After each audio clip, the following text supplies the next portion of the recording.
Tu veux bien t'asseoir à côté de moi? Ferme les yeux, s'il te plaît. Viens, écoute ma voix. Tu ne me vois pas, mais tu m'entends. Mieux encore, tu m'écoutes. Tout est toujours plus facile dans la pénombre. Tout est toujours plus dur dans la nuit. Mais on écoute la nuit. Dans le noir, tes yeux peuvent enfin jouer à cache-cache avec mon corps. Dans le noir, tu peux enfin me deviner et non me regarder puis m'oublier. Dans le noir, tu n'oublies rien.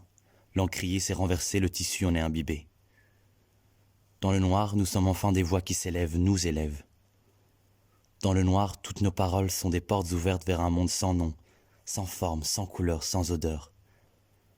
Dans le noir, nous fermons les yeux et nous voyageons vers un monde qui a sans nom, sans forme, sans couleur, sans odeur.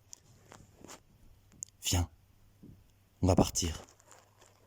J'ai besoin de te raconter une histoire. Les histoires qu'on pense oublier et puis qui reviennent les nuits solitaires. J'avais 6 ans. 6 petites années de vie à mon actif. J'avais produit de nombreuses peintures, de nombreuses poésies et une multitude de sculptures. Mon œuvre phare intitulée Mon papa est un super-héros m'avait permis de tourner dans tous les salons de ma famille. Mais ma fierté à moi ne résidait pas dans les cahiers, dans la gouache ou encore dans le papier mâché. Non, ma fierté à moi, c'était mon terrarium. Oh, c'était pas un grand chose, il n'était pas très grand, mais c'était le mien, mon terrarium. J'y avais installé une famille d'escargots. Ils étaient 4. Et comme tout enfant équilibré et bien élevé, il y avait un papa et une maman. Et 2 enfants. Un garçon et une fille. Oui, comme je te l'ai déjà dit, j'étais un enfant équilibré et bien élevé. Dans ce terrarium, j'ai installé des feuilles et des brindilles.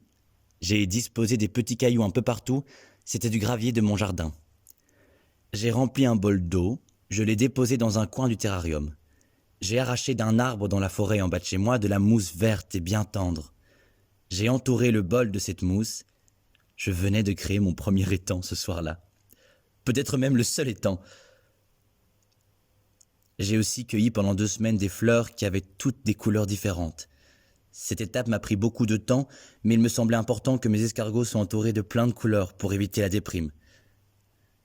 Bon, j'ai appris plus tard que les escargots ne voyaient rien du tout. J'ai aussi coupé un morceau de bois un peu plus épais que les autres et je l'ai placé au milieu du terrarium. C'était la pièce maîtresse de ma création. Je venais de fabriquer mon monde. J'avais fabriqué mon univers de bout en bout. Je me rendais déjà compte de la responsabilité des créateurs. Je venais de créer le monde que ces escargots, mes escargots, verraient jusqu'à la fin. Je décidais de la place du terrarium dans ma maison, je décidais de changer ou non de place les éléments de mon monde, je décidais d'en séparer un des autres juste pour voir comment ils réagiraient. Je décidais de tout. Un matin, je me suis levé très impatient de retrouver mon terrarium. Tout était à sa place, à la place à laquelle je les avais laissés la veille. Oui, bon non, pas tout, c'est vrai, les escargots avaient bougé. L'un d'eux, le papa n'avait pas changé de place. Il était toujours là, étendu sur la mousse verte et tendre à côté de l'eau. Il dormait encore.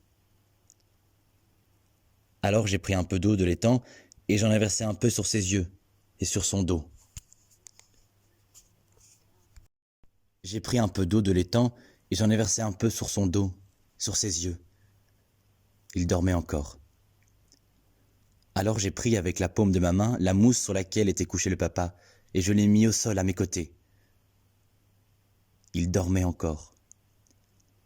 Je lui ai tendu à manger. Il dormait encore. Ce n'est pas normal. C'est pas comme ça d'habitude. D'habitude, je me lève et toi aussi tu es levé. D'habitude, je ne te donne pas à manger, c'est toi qui me nourris. D'habitude, je ne lave pas ton corps froid, c'est toi qui me laves. D'habitude, je ne dois pas essayer de te réveiller, c'est toi qui me réveilles. Mais ce matin, tu ne t'es jamais réveillé. Et ce matin, j'ai appris à me réveiller seul, peu importe la personne qui partage mon lit.